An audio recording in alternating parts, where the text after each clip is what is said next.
Robinson Crusoe by Daniel Defoe. Chapter 1.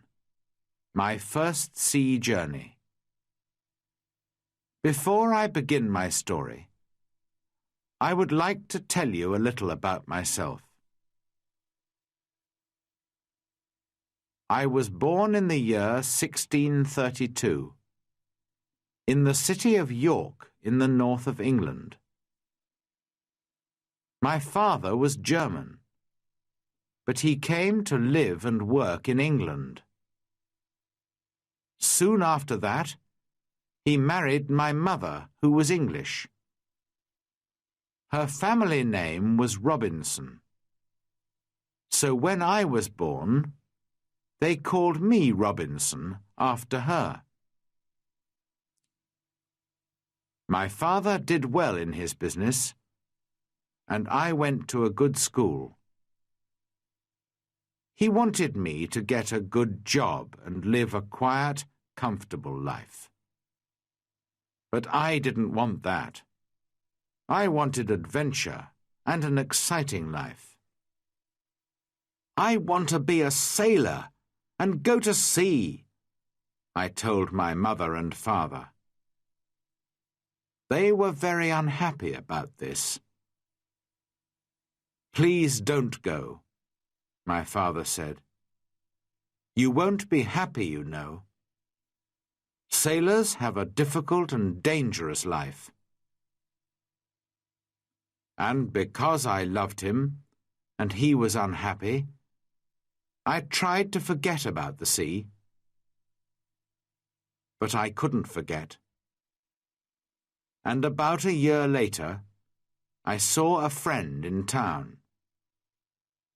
His father had a ship, and my friend said to me, "We're sailing to London tomorrow. Why don't you come with us?" And so, on September the 1st, 1651, I went to Hull, and the next day we sailed for London. But a few days later, there was a strong wind. The sea was rough and dangerous, and the ship went up and down, up and down. I was very ill and very afraid. "Oh, I don't want to die," I cried. "I want to live. If I live, I'll go home and never go to sea again." The next day, the wind dropped, and the sea was quiet and beautiful again. "Well, Bob," my friend laughed, "how do you feel now? The wind wasn't too bad." "What?" I cried. "It was a terrible storm." "Oh, that wasn't a storm," my friend answered. "Just a little wind. Forget it. Come and have a drink." After a few drinks with my friend, I felt better. I forgot about the danger and decided not to go home. I didn't want my friends and family to laugh at me. I stayed in London for some time, but I still wanted to go to sea. So, when the captain of a ship asked me to go with him to Guinea in Africa, I agreed. And so I went to sea for the second time. It was a good ship, and everything went well at first. But I was very ill again. Then, when we were near the Canary Islands, a Turkish pirate ship came after us. They were famous thieves of the sea at that time. There was a long, hard fight, but when it finished, We and the ship were prisoners. The Turkish captain and his men took us to Salih in Morocco. They wanted to sell us as slaves in the markets there. But in the end, the Turkish captain decided to keep me for himself and took me home with him. This was a sudden and terrible change in my life. I was now a slave, and this Turkish captain was my master. Chapter 2. Down the coast of Africa. For 2 long years, I lived the life of a slave. I worked in the house and the garden, and every day I planned to escape, but it was never possible. I thought about it day and night. My master liked to go fishing in a little boat, and he always took me with him. A man called Merle and a young boy also went with us. One day my master said to us, "Some of my friends want to go fishing tomorrow. Get the boat ready." So we put a lot of food and drink on the boat, and the next morning we waited for my master and his friends. But when my master arrived, he was alone. "My friends don't want to go fishing today," he said to me. "But you go with Merle and the boy, and catch some fish for our supper tonight." "Yes, master," I answered quietly. But inside I was excited. "Perhaps now I can escape," I said to myself.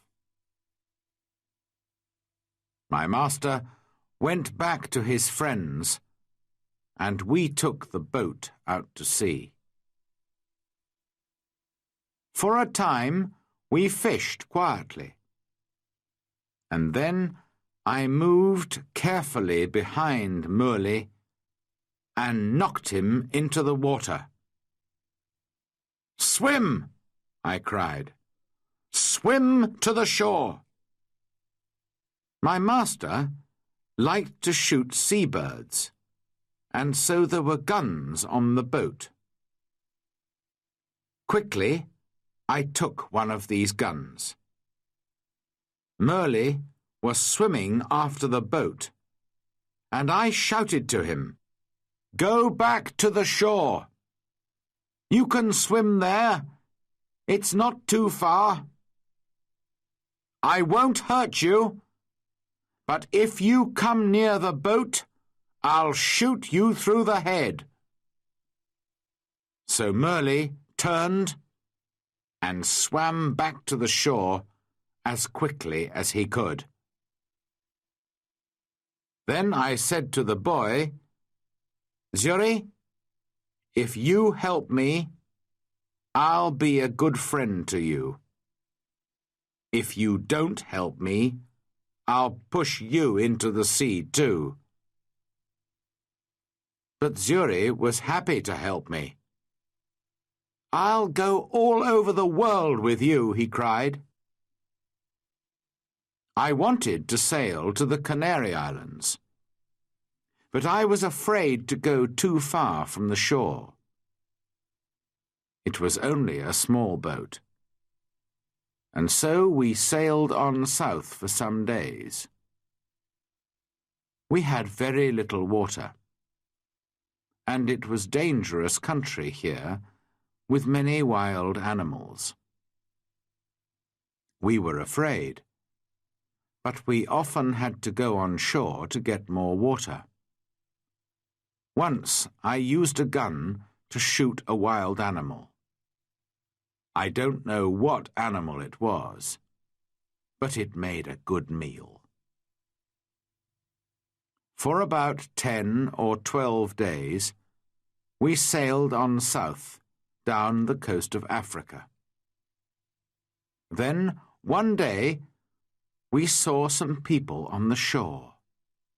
Strange, wild people, who did not look friendly. By now, we had very little food, and we really needed help. We were afraid, but we had to go on shore. At first, they were afraid of us too. Perhaps white people never visited this coast. We did not speak their language, of course, so we used our hands and faces to show that we were hungry. They came with food for us, but then they moved away quickly. We carried the food to our boat, and they watched us. I tried to thank them, but I had nothing to give them. Just then, 2 big wild cats came down to the shore from the mountains. I think they were leopards. The people were afraid of these wild cats, and the women cried out. Quickly, I took a gun and shot one of the animals. The second wild cat ran back up into the mountains. Guns were new to these African people, and they were afraid of the loud noise and the smoke. But they were happy about the dead wild cat. I gave them the meat of the dead animal, and they gave us more food and water. We now had a lot of food and water, and we sailed on. 11 days later, we came near the Cape Verde Islands. We could see them, but we couldn't get near because there was no wind. We waited. Suddenly, Zuri called to me, "Look, a ship!" He was right. We called and shouted and sailed our little boat as fast as we could. But the ship did not see us. Then I remembered the guns which made a lot of smoke. A few minutes later, the ship saw us and turned. When we were on the ship, the Portuguese captain listened to my story. He was going to Brazil and agreed to help me, but he wanted nothing for his help. "No," he said, when I tried to pay him. "Perhaps one day someone will help me when I need it." But he gave me money for my boat and for Zuri too. At first, I did not want to sell Zuri as a slave, after all our dangerous adventures together. But Zuri was happy to go to the captain. And the captain was a good man. "In 10 years' time," he said, "Zuri can go free." When we arrived in Brazil 3 weeks later, I said goodbye to the captain and Zuri, left the ship, and went to begin a new life.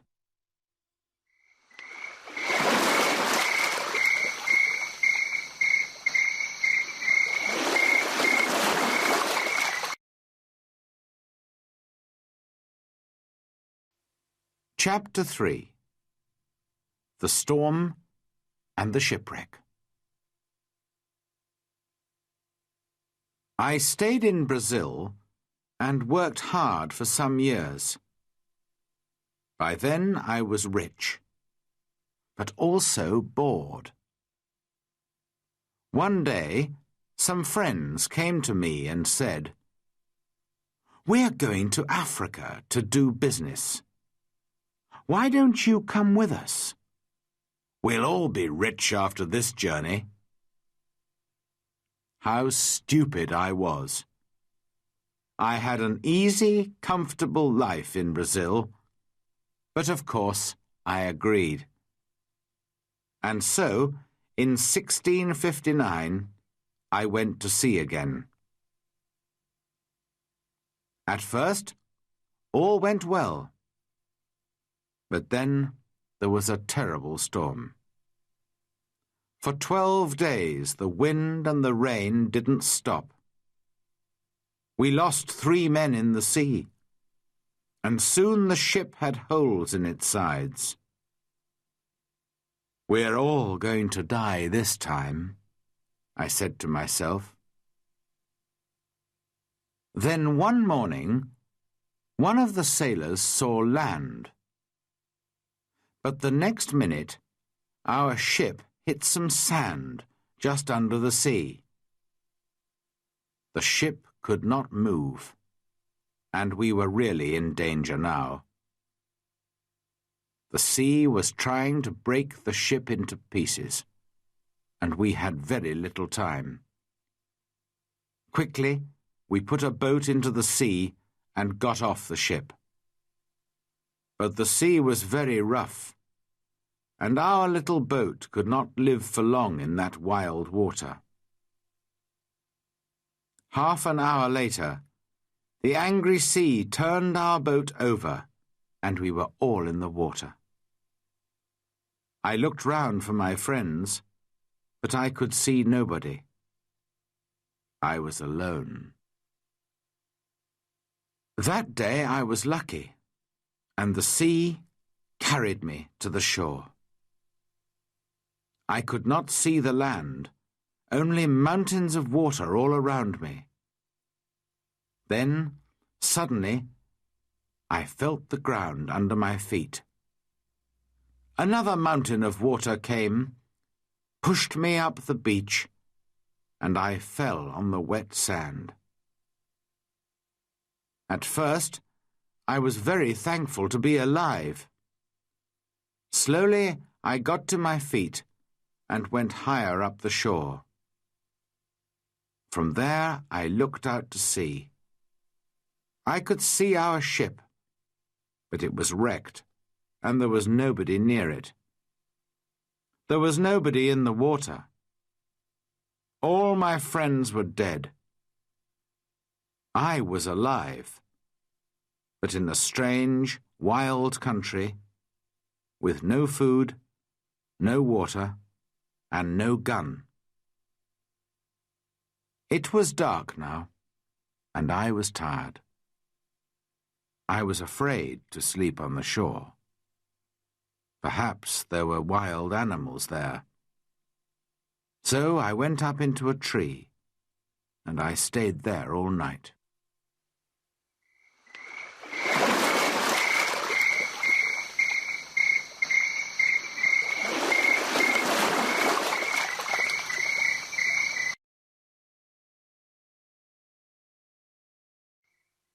Chapter 4. A New Life on an Island. When day came, the sea was quiet again. I looked for our ship, and to my surprise, it was still there, and still in one piece. "I think I can swim to it," I said to myself. So I walked down to the sea, and before long I was at the ship and was swimming round it. But how could I get onto it? In the end, I got in through a hole in the side, but it wasn't easy. There was a lot of water in the ship, but the sand under the sea was still holding the ship in one place. The back of the ship was high out of the water, and I was very thankful for this because all the ship's food was there. I was very hungry, so I began to eat something at once. Then I decided to take some of it back to the shore with me. But how could I get it there? I looked around the ship, and after a few minutes, I found some long pieces of wood. I tied them together with rope. Then I got the things that I wanted from the ship. There was a big box of food, rice and salted meat and hard ship's bread. I also took many strong knives and other tools, the ship's sails and ropes, paper, pens, books, and 7 guns. Now I needed a little sail from the ship, and then I was ready. Slowly and carefully, I went back to the shore. It was difficult to stop my things from falling into the sea, but in the end, I got everything onto the shore. Now I needed somewhere to keep my things. There were some hills around me, so I decided to build myself a little house on one of them. I walked to the top of the highest hill and looked down. I was very unhappy, because I saw then that I was on an island. There were 2 smaller islands a few miles away, and after that, only the sea. Just the sea, for mile after mile after mile. After a time, I found a little cave in the side of a hill. In front of it, there was a good place to make a home. So I used the ship's sails, rope, and pieces of wood. And after a lot of hard work, I had a very fine tent. The cave at the back of my tent was a good place to keep my food, and so I called it my kitchen. That night, I went to sleep in my new home. The next day, I thought about the possible dangers on the island. Were there wild animals? And perhaps wild people, too, on my island? I didn't know, but I was very afraid. So I decided to build a very strong fence. I cut down young trees and put them in the ground, in a half circle around the front of my tent.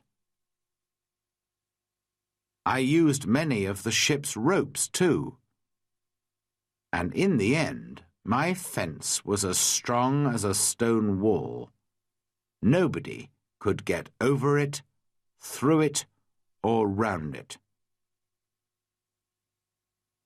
Making tents and building fences is hard work. I needed many tools to help me. So I decided to go back to the ship again and get some more things. I went back 12 times, but soon after my 12th visit, there was another terrible storm. The next morning, when I looked out to sea, there was no ship. When I saw that, I was very unhappy. Why am I alive? And why are all my friends dead? I asked myself. What will happen to me now, alone on this island without friends? How can I ever escape from it? Then I told myself that I was lucky. Lucky to be alive. Lucky to have food and tools. Lucky to be young and strong. But I knew that my island was somewhere off the coast of South America. Ships did not often come down this coast, and I said to myself, I'm going to be on this island for a long time. So, on a long piece of wood, I cut these words. I came here on the 30th of September, 1659. After that, I decided to make a cut for each day.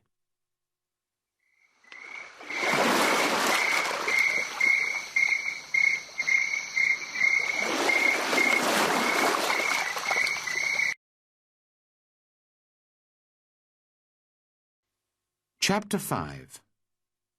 Learning to live alone.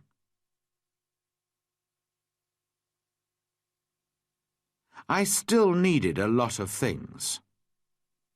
Well, I said, I'm going to have to make them. So every day I worked. First of all, I wanted to make my cave bigger. I carried out stone from the cave, and after many days' hard work, I had a large cave in the side of the hill. Then I needed a table and a chair, and that was my next job. I had to work on them for a long time.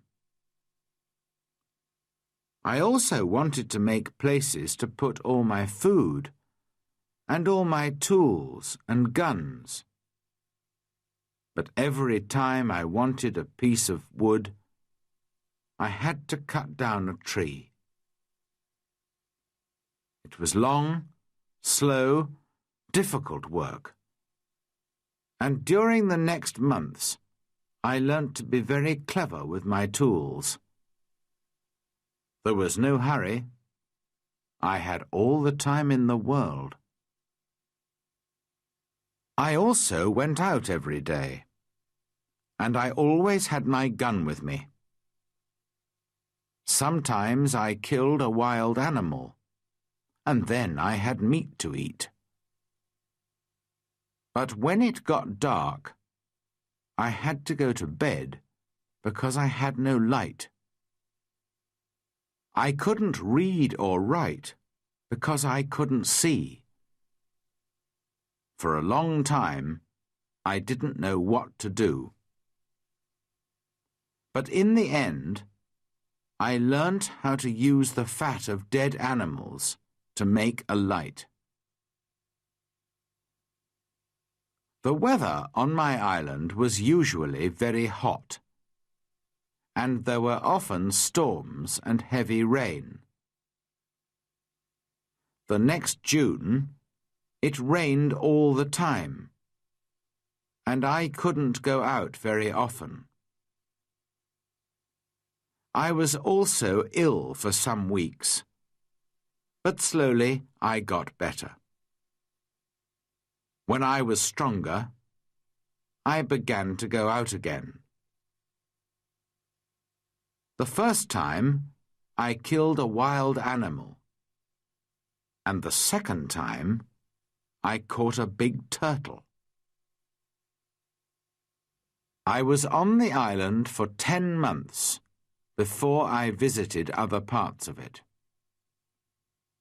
During those months, I worked hard on my cave and my house and my fence. Now I was ready to find out more about the rest of the island. First, I walked along the side of a little river. There I found open ground without trees. Later, I came to more trees with many different fruits. I decided to take a lot of the fruit and to put it to dry in the sun for a time. Then I could keep it for many months.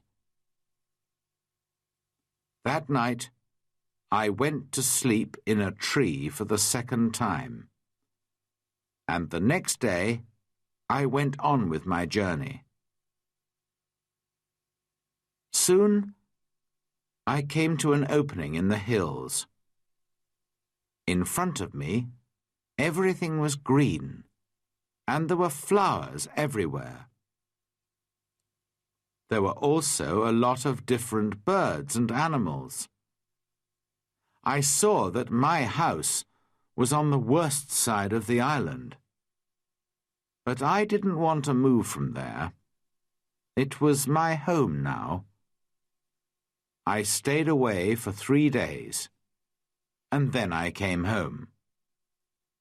But I often went back to the other, greener side of the island. And so my life went on. Every month I learnt to do or to make something new. But I had troubles and accidents too. Once there was a terrible storm with very heavy rain. The roof of my cave fell in and nearly killed me. I had to build it up again with many pieces of wood. I had a lot of food now. I cooked it over a fire or dried it in the sun. So I always had meat during the rainy months when I could not go out with a gun. I learnt to make pots to keep my food in. But I wanted very much to make a harder, stronger pot, a pot that would not break in a fire. I tried many times, but I could not do it. Then one day I was lucky. I made some new pots and put them in a very hot fire. They changed colour, but did not break. I left them there for many hours, and when they were cold again, I found that they were hard and strong. That night I was very happy. I had hot water for the first time on the island. By then, I also had my own bread. That was luck too. One day I found a little bag. We used it on the ship to keep the chickens' food in. There was still some of the food in the bag, and I dropped some of it onto the ground. A month later, I saw something bright green there. And after 6 months, I had a very small field of corn. I was very excited. Perhaps now I could make my own bread. It was easy to say, but not so easy to do. It is a lot of work to make bread from corn. Many people eat bread, but how many people can take corn from a field and make bread out of it without help? I had to learn, and to make many new things, and it was a year before I cooked and ate my first bread. During all this time, I never stopped thinking about escape. When I travelled across to the other side of the island, I could see the other islands, and I said to myself, Perhaps I can get there with a boat. Perhaps I can get back to England one day. So I decided to make myself a boat. I cut down a big tree and then began to make a long hole in it. It was hard work. But about 6 months later, I had a very fine canoe. Next, I had to get it down to the sea. How stupid I was! Why didn't I think before I began work? Of course, the canoe was too heavy. I couldn't move it. I pulled and pushed and tried everything, but it didn't move. I was very unhappy for a long time after that. That happened in my 4th year on the island. In my 6th year, I did make myself a smaller canoe, but I did not try to escape in it. The boat was too small for a long journey, and I did not want to die at sea. The island was my home now, not my prison, and I was just happy to be alive. A year or 2 later, I made myself a second canoe on the other side of the island. I also built myself a second house there, and so I had 2 homes. My life was still busy from morning to night. There were always things to do or to make. I learnt to make new clothes for myself from the skins of dead animals. They looked very strange, it is true, but they kept me dry in the rain. I kept food and tools at both my houses, and also wild goats. There were many goats on the island, and I made fields with high fences to keep them in. They learnt to take food from me, and soon I had goat's milk to drink every day. I also worked hard in my cornfields, and so many years went by.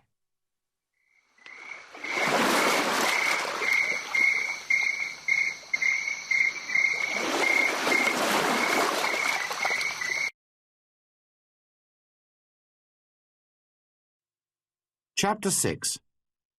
A Footprint. Then, one year, something strange and terrible happened.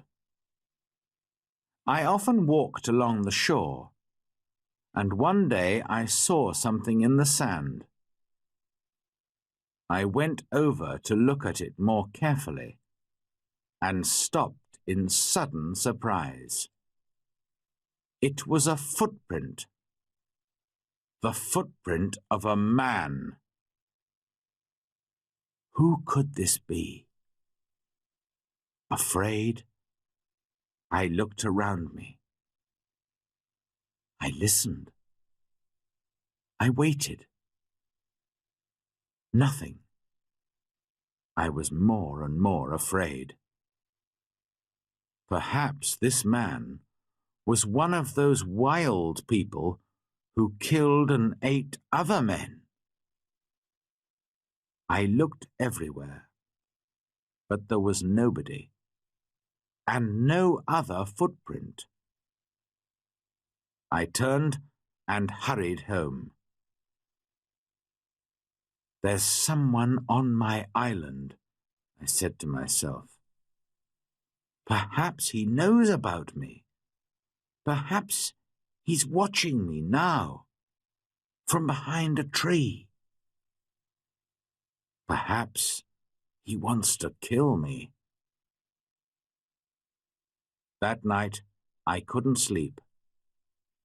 The next day, I got all my guns ready, and I put more wood and young trees around my house. Nobody could see me now. But after 15 years alone on the island, I was afraid, and I did not leave my cave for 3 days. In the end, I had to go out to milk my goats. But for 2 years I was afraid. I stayed near my home, and I never used my guns because I didn't want to make a noise.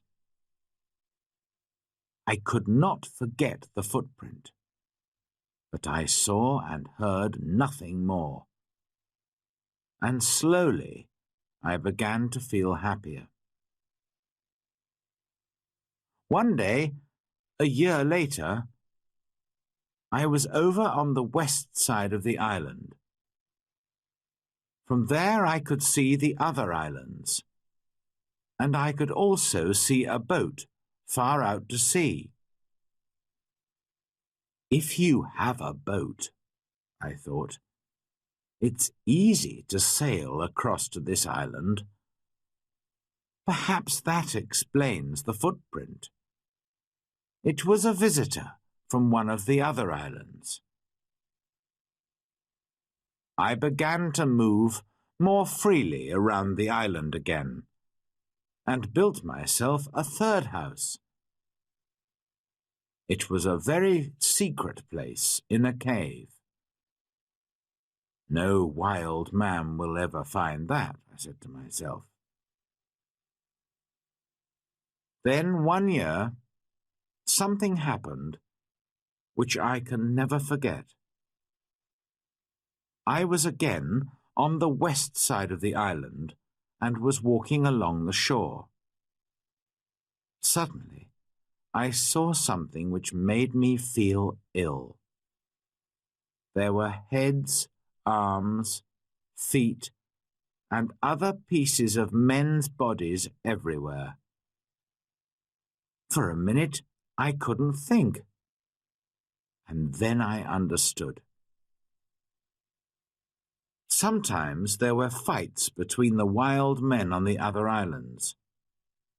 Then they came here to my island with their prisoners to kill them, cook them, and eat them.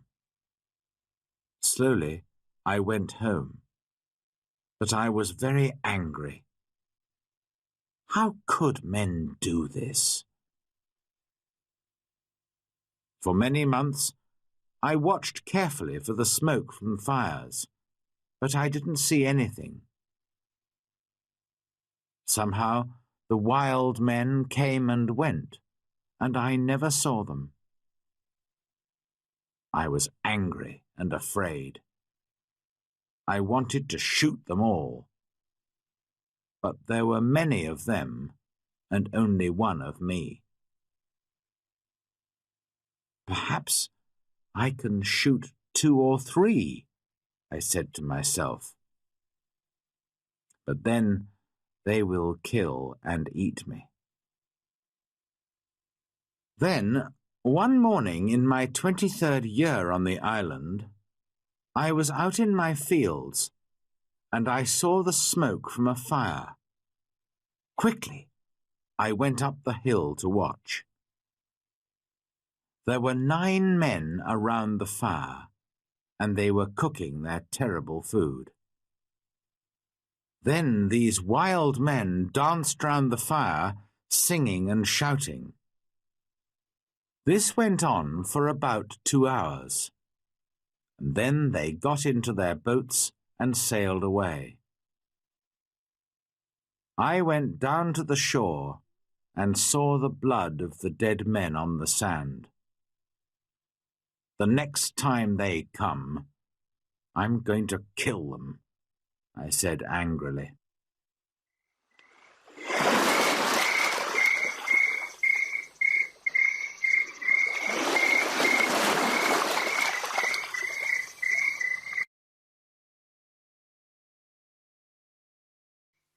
Chapter 7.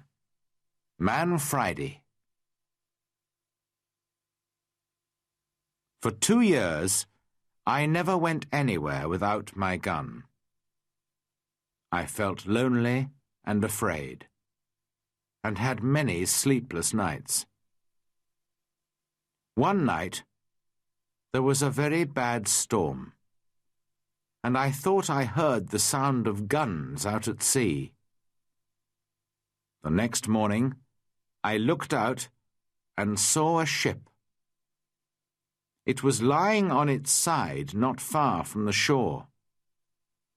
Quickly, I put my little boat in the water and sailed out to it. There were 2 dead men on the ship, but no one alive. The bodies of the other sailors were lost in the sea. I took some clothes and tools, and also a box of Spanish gold and silver money. I was a rich man now, but what use was money to me? I could not buy anything with it. I wanted people, a friend, somebody to talk to, somebody who could help me escape from my island. One morning, I woke up and made a plan. I'll try to catch one of the prisoners of the wild men, I said to myself. He'll be happy to be alive, and perhaps he'll help me to escape. I watched day and night, but for 1.5 years there were no boats. Then one day 5 boats came. There were about 30 men, and they had 2 prisoners. They made their fire on the sand and danced round it. Then they killed one of the prisoners and began to cook their terrible meal. The second prisoner waited under the trees, with 2 men to watch him. Suddenly, the prisoner turned and ran. The 2 men ran after him, but the other wild men were busy round the fire and did not see what was happening. The prisoner ran like a wild goat, and soon I saw that he was coming near the bottom of my hill. As fast as I could, I ran down the hill and jumped out of the trees between the prisoner and the 2 wild men. I hit the first man with the wooden end of my gun, and he fell down. But I had to shoot the second man. The poor prisoner did not move. He was afraid of the noise of my gun. I called to him and tried to show him that I was friendly. Slowly, he moved nearer to me. But just then, the first wild man began to get up from the ground. Then the prisoner spoke, and I understood that he wanted my sword. How happy I was to hear words again.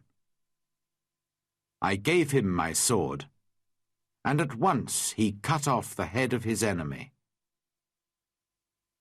Hurriedly, we hid the dead bodies under some leaves, and then left quickly. I took my prisoner to my secret cave on the other side of the island, and gave him food and drink. After that, he went to sleep. He was a fine young man, about 25 years old, tall and well-built, with a kind face and a nice smile. He had a brown skin, black hair, bright eyes, and strong white teeth. I decided to give him the name of Man Friday, because I first saw him on a Friday. When he woke up in the morning, he ran out to me. I was milking my goats in the field, and he got down on the ground and put his head near my foot. I understood that he was thanking me, and I tried to show him that I was his friend. I began to teach him to speak English, and soon he could say his name, Master, and yes and no. How good it was to hear a man's voice again. Later that day, we went back to my first house. We went carefully along the beach, but there were no boats and no wild men. Just blood and bones all over the sand. I felt ill, but Friday wanted to eat the pieces of men's bodies which were still on the ground. I showed him that this was terrible for me, and he understood. When we got to my house, I gave Man Friday some trousers, and I made him a coat and a hat. He liked his new clothes very much. Then I made him a little tent to sleep in. But for a few weeks, I always took my gun to bed with me. Perhaps Friday was still a wild man, and would try to kill me in the night. At first, Friday was very afraid of my gun. Sometimes he talked to it and asked it not to kill him. Friday was a quick learner, and his English got better day by day. He helped me with the goats and with the work in the cornfields, and soon we were good friends. I enjoyed teaching him, and most of all, having a friend to talk to. This was the happiest of all my years on the island. Friday and I lived together happily for 3 years. I told him the story of my adventures and about life in England, and he told me about his country and his people. One day we were at the top of the highest hill on the island, and we were looking out to sea. It was a very clear day, and we could see a long way. Suddenly, Friday began to jump up and down, very excited. "What's the matter?" I said. "Look, Master, look!" Friday cried. "I can see my country. Look over there." I looked, and there to the northwest, between the sea and the sky, was a long, thin piece of land. I learnt later that it was the island of Trinidad, and that my island was in the mouth of the river Orinoco on the north coast of South America. I began to think again about escape. Perhaps Friday wanted to go home too. Perhaps together we could get to his country. But what then? Would Friday still be my friend? Or would his people kill me and eat me? I took Friday to the other side of the island and showed him my big canoe. It still lay under the trees. It was very old now, and there were holes in the wood. "Could a boat like this sail to your country, Friday?" I asked him. "Oh, yes," he answered. "A boat like this can carry a lot of food and drink." "Then we'll make another canoe like it, and you can go home in it," I said. But Friday looked very unhappy. "Why are you angry with me?" he asked. "What have I done?" Why do you want to send me home?" "But I thought you wanted to go home," I said. "Yes, but you must come with me. Kill me if you want, but don't send me away from you." Then I saw that Friday was a true friend, and so I agreed to go with him. We began work on the canoe at once. Friday chose the tree himself. He understood wood better than I did, and we cut it down. We worked hard, and in a month the boat was finished. 2 weeks later, it was in the sea, and we began to get ready for our long journey.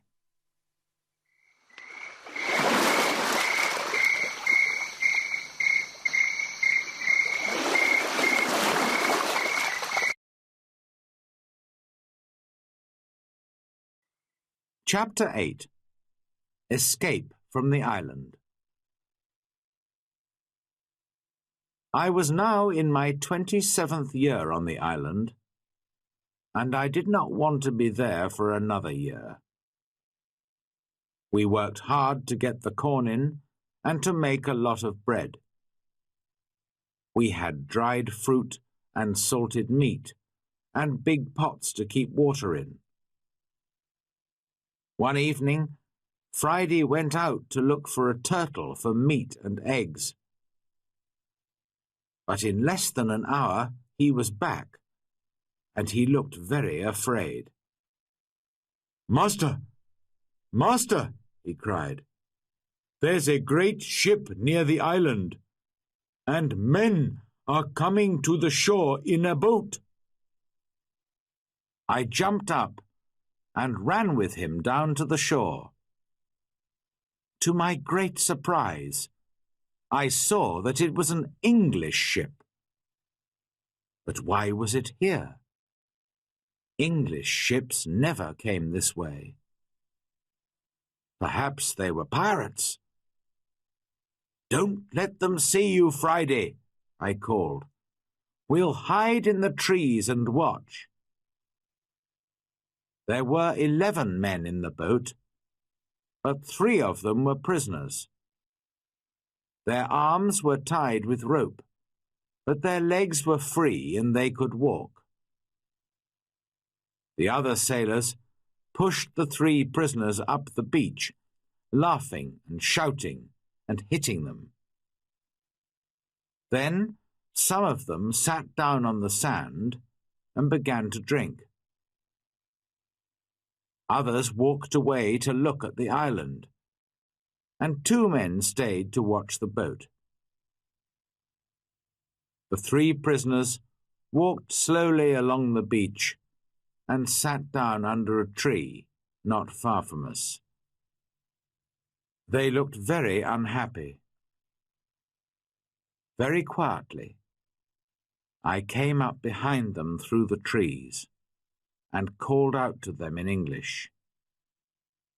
"Don't be afraid," I said. "I'm an Englishman. Perhaps I can help you." The 3 men turned and looked at me. They did not answer at once. They were too surprised. Perhaps they thought I was a wild man myself, in my strange homemade clothes of animal skins, and with my long hair and beard. Then the oldest man spoke.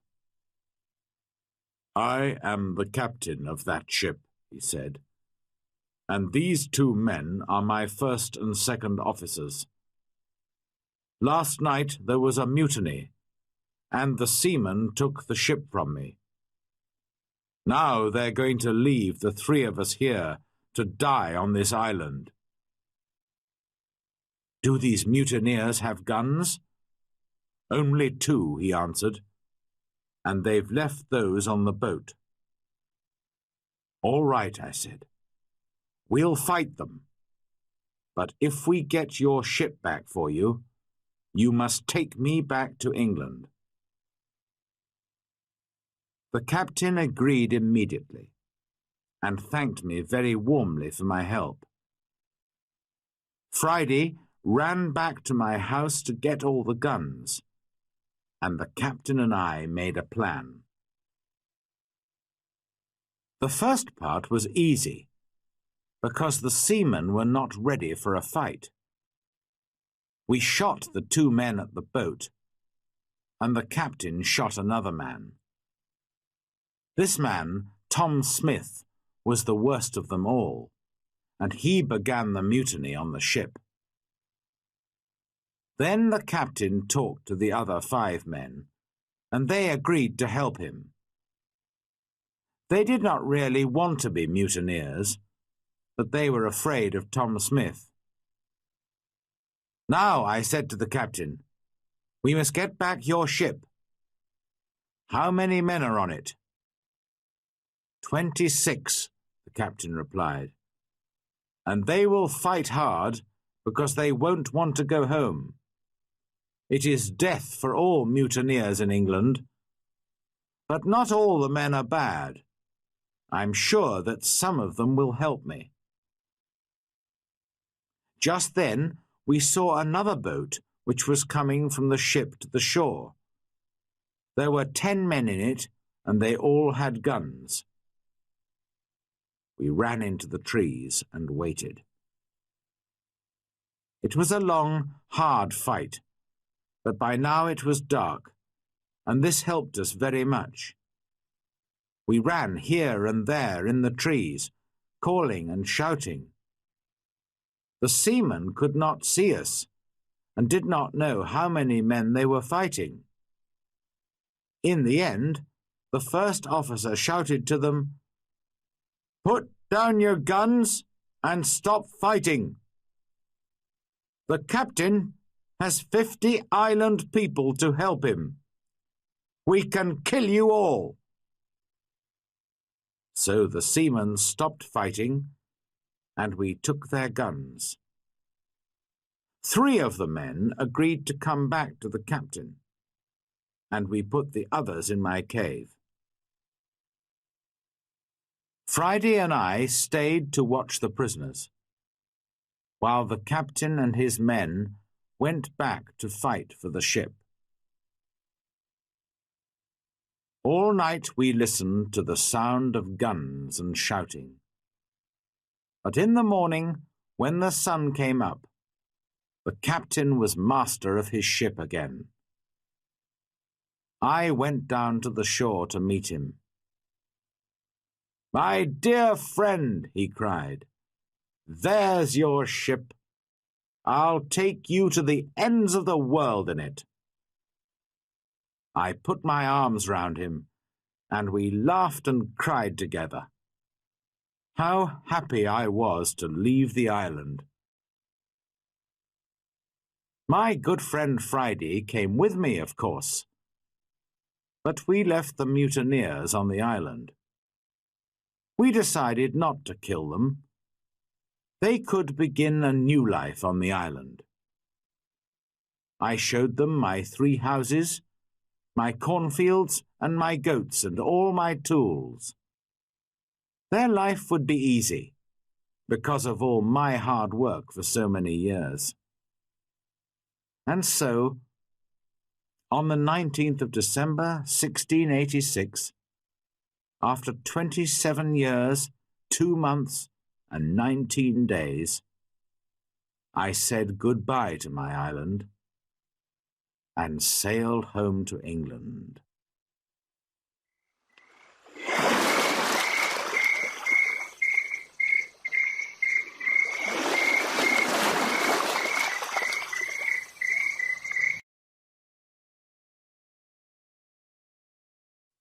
Chapter 9. Home in England.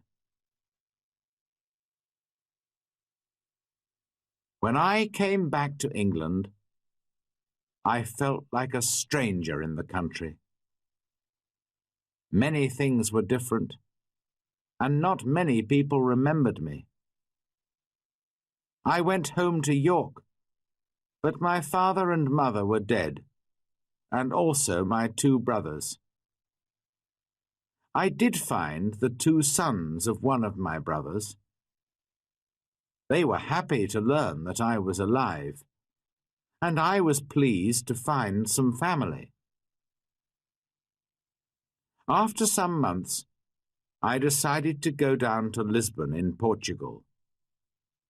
I had friends there who could help me to sell my land in Brazil, and I needed the money. Friday came with me. He was always a good and true friend to me. In Lisbon, I found the Portuguese captain, who took me in his ship to Brazil all those years ago. It was good to see him again, and he helped me with my business. Soon I was ready to go home again by land. No more adventures and dangers by sea for me. It was a long, hard journey. We had to cross the mountains between Spain and France in winter, and the snow was deep.